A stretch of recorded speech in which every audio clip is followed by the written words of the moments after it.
So welcome back to another blog guys. I hope सब अच्छे होंगे। तो अगर आप मुझे नहीं जानते सो आई एम रोहित। तो currently I am on post study work visa in UK. Right, मेरी मास्टर्स कंप्लीट हो चुकी है तो मैं पोस्ट स्टडी वर्क परमिट पे हूँ। तो मुझे मेरे फ्रेंड ने बताया कि यार पोस्ट स्टडी वर्क वीज़ा भी कुछ लोग बाहर से अप्लाई करवा रहे हैं सॉलिसिटर के थ्रू 100-200 पाउंड दे के। तो उस मतलब एप्लीकेशन वो आप खुद भी कर सकते हैं। ऐसा नहीं है कि आपको 100-200 पाउंड पे करने की ज़रूरत पड़े उसमें। राइट, मैंने भी खुद ही अप्लाई करा अपना पोस्ट स्टडी वर्क वीज़ा, तो आप भी खुद अप्लाई कर सकते हैं। मतलब बहुत सिंपल सी एप्लीकेशन होती है। सो वेदर तो आप देख ही रहे हो, धूप आ जा रही है। तो ये तो मतलब बहुत नॉर्मल है यहाँ पे। वेदर कभी भी बारिश हो जाएगी, धूप आएगी जाएगी। इट्स वेरी नॉर्मल है इन यूके। तो वीडियो स्टार्ट करने से पहले एक ब्रीफ सा इंट्रोडक्शन देना चाहूँगा। मतलब यूके में मुझे ऑलमोस्ट 2 साल होने वाले हैं। पहले मतलब मैं बर्मिंघम में रहता था। शुरू के 2-3 महीने मैं वेस्ट मिडलैंड में रहा हूँ। बर्मिंघम हो गया, कोवेंट्री हो गया, 1 महीना कोवेंट्री में भी रहा हूँ। उसके बाद मुझे मतलब जॉब लंदन में मिली, फिर मैं लंदन मूव हो गया। फिर यहीं से मैंने लंदन से ही बर्मिंघम अप डाउन करा यूनिवर्सिटी का अपना। यूनिवर्सिटी मेरी ख़त्म हो चुकी है, 2-3 महीने हो चुके हैं।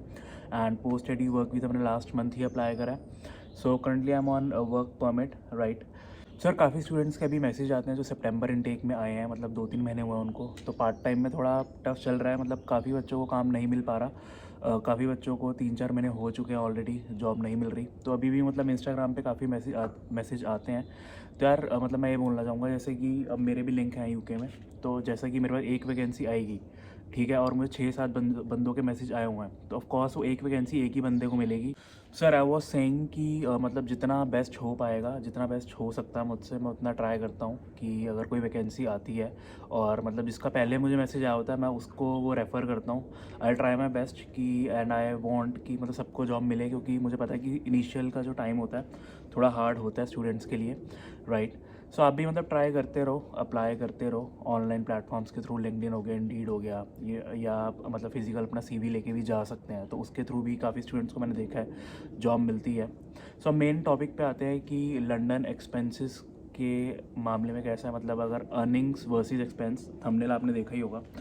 तो यार मतलब to be very honest, London is quite expensive. अगर मैं और सिटीज़ की बात करूँ तो और सिटीज़ में भी मेरे फ्रेंड रहते हैं, जैसे वुल्वरहैम्पटन हो गया, बर्मिंघम हो गया। तो वो थोड़ी सी चीप है वहाँ, मतलब वहाँ पे थोड़ा पैसे ज़्यादा सेव कर सकते हो एज़ कम्पेयर टू लंदन। तो लंदन का पहले हम रेंट देख लेते हैं कितना। अगर आप लंदन से खुद आ गए एंड आप 20 घंटे काम कर रहे हो, पार्ट टाइम कर रहे हो, तो ऑन एन एवरेज आप अप्रॉक्स 800 से 1000 पाउंड के बीच में, 900 ऑन एन एवरेज 900 पाउंड ले लेते हैं कि आप 900 पाउंड आपकी मंथली इनकम है 20 घंटे काम करने के बाद। राइट, तो उसके बाद 900 में से समझ लो, अगर ऑन एन एवरेज मैं ईस्ट लंदन की बात करूं अभी, तो आप 500 पाउंड रेंट मान के चलो सिर्फ बॉक्स रूम का। राइट, वैसे मेरा एक फ्रेंड वेस्ट लंदन में रहता है, उसको 350 में मिला हुआ बॉक्स रूम। एंड मतलब 350 में मिलना बहुत ज़्यादा रेयर है, क्योंकि वो 2.5 साल से वहाँ पे, उसको 3 साल हो चुके हैं यूके में, 3 साल से ज़्यादा ही हो गए हैं। तो उसका तब रेंट मतलब 350 था, तो उसी कॉन्ट्रैक्ट पे आई थिंक चल रहा है। तो 350 मतलब बहुत रेयर केस सिनेरियो में ही आपको मिलेगा, लेकिन ऑन एन एवरेज आप 500 तो मान के चलो लंदन का रेंट, वो भी बॉक्स रूम का। सो लंदन ऐसे है, ये सेंट्रल लंदन हो गया। राइट, उसकी जो उसके बाहर का एरिया हो गया जोन 1 हो गया, उससे थोड़ा दूर जोन 2, उसके थोड़ा दूर जोन 3, जोन 4, जोन 5। तो जैसे आप सेंट्रल लंदन से दूर होते जाओगे तो उतना रेंट आपका चीप होता जाएगा, और जितना आप सेंट्रल लंदन के क्लोज होगे उतना रेंट आपका एक्सपेंसिव होता जाएगा। तो मैं ऑन एन एवरेज आपको जोन 3, जोन 4 का आइडिया दे रहा हूँ कि 500 पाउंड तो आप रेंट ले लो। राइट, लेकिन अगर आप जोन 2 में रहना चाहते हैं, फॉर एग्ज़ाम्पल स्ट्रैटफर्ड हो गया, कैनिंग टाउन हो गया, अगर आप ऐसे एरिया में रहना चाहते हैं तो आप मान के चलो 700, 750, 750 पाउंड आपका मंथली रेंट होने वाला है। एंड अब आते हैं ग्रॉसरी पे, लेकिन हम ऑन एन एवरेज 500 लेके चलते हैं कि सपोज हम इमेजिन कर लेते हैं आप जोन 3, जोन 4 में रहोगे। अब आते हैं ग्रॉसरी पे। तो grocery on an average single बंदे की अगर मैं बात करूँ तो अप्रॉक्स आपका पड़ेगा 70 to 80 पाउंड्स। 70 to 80 पाउंड्स मतलब अगर आप अकेले ग्रॉसरी कर रहे हो, अगर आप 2-3 बंदों का ग्रुप हो, शेयरिंग में कर रहे हो, तो मे बी 10-15-20 पाउंड का फ़र्क पड़ सकता है, क्योंकि जब बल्क में आप सामान लेके आते हो तो थोड़ा सा मतलब बजटिंग हो जाती है, पैसे थोड़े कम लगते हैं उसमें। लेकिन हम एज्यूम कर लेते हैं कि आप सिंगल रह रहे हो, तो आपका ग्रॉसरी में लगेगा 70 to 80 पाउंड्स। राइट, सो 500 आपका रेंट का हो गया, 70 to 80 पाउंड्स आपका ग्रॉसरी का हो गया। तो ऑन एन एवरेज हम 600 पाउंड्स लेके चल लेते हैं कि 600 पाउंड्स आपका ग्रॉसरी प्लस रेंट का हो गया।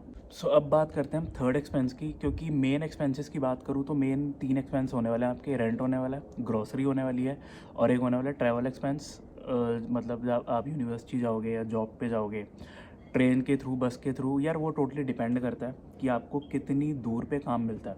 सपोज़ आप जोन 2 में रह रहे हो और आपको जोन 2 में ही काम मिल गया, राइट, मतलब 30 मिनट्स बाय बस बाय ट्रेन लग रहे हैं आपको, तो आई थिंक 2 पाउंड से ज़्यादा नहीं लगेंगे वन साइड के।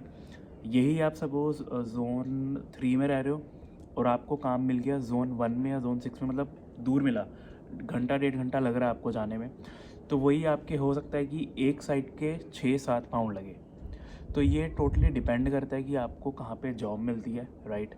लेकिन फिर भी ऑन एन एवरेज आप मतलब 100 पाउंड, 150 तो मतलब लेके चलो ही ट्रैवल का। वो टोटली डिपेंड करता है कि आपको कितने रेडियस के एरिया में पास जॉब मिल रही है, दूर जॉब मिल रही है, वो टोटली डिपेंड करता है।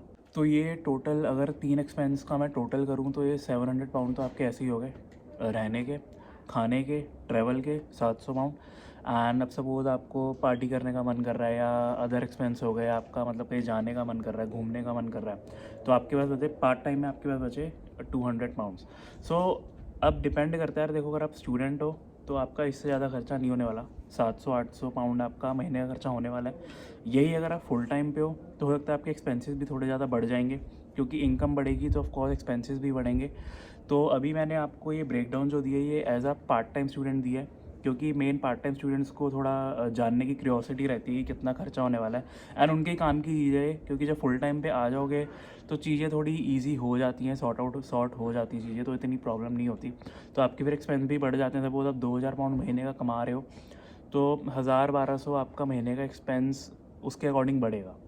सो पहले भी वीडियोस में मैंने ये बहुत मतलब ये आपको बोला है कि अगर आप यूके आ रहे हो एंड तो 2-3 महीने का बैकअप लेके आओ, एटलीस्ट, मतलब 2-3 महीने का भी नहीं, 3-4 महीने का ही लेके आओ, कि इन केस आपको जॉब, पार्ट टाइम जॉब नहीं मिलती तो आपके पास एटलीस्ट रहने, खाने और ट्रैवल करने के लिए पैसे होने चाहिए, राइट। सो इस चीज़ का ज़रूर ध्यान रखना। एंड अगर आपके रेफरेंस है तो उनसे बात करो, उनके थ्रू आपके चांसेस अच्छे हो सकते हैं जॉब मिलने के, एंड चीज़ें इजी हो सकती हैं यहाँ पे, राइट। यहाँ पे मतलब रेफरेंस का बहुत बड़ा रोल है, ट्रस्ट मी। 2 साल होने वाले हैं मुझे, अगर आपके रेफरेंस स्ट्रॉन्ग है यहाँ पे तो आपकी लाइफ बहुत ईजी होने वाली है यहाँ पे। कुछ भी क्वेरी होती है आपको allaboutuk3@gmail.com पे पूछ सकते हैं। मिलते हैं नेक्स्ट व्लॉग में, टेक केयर, बाय बाय।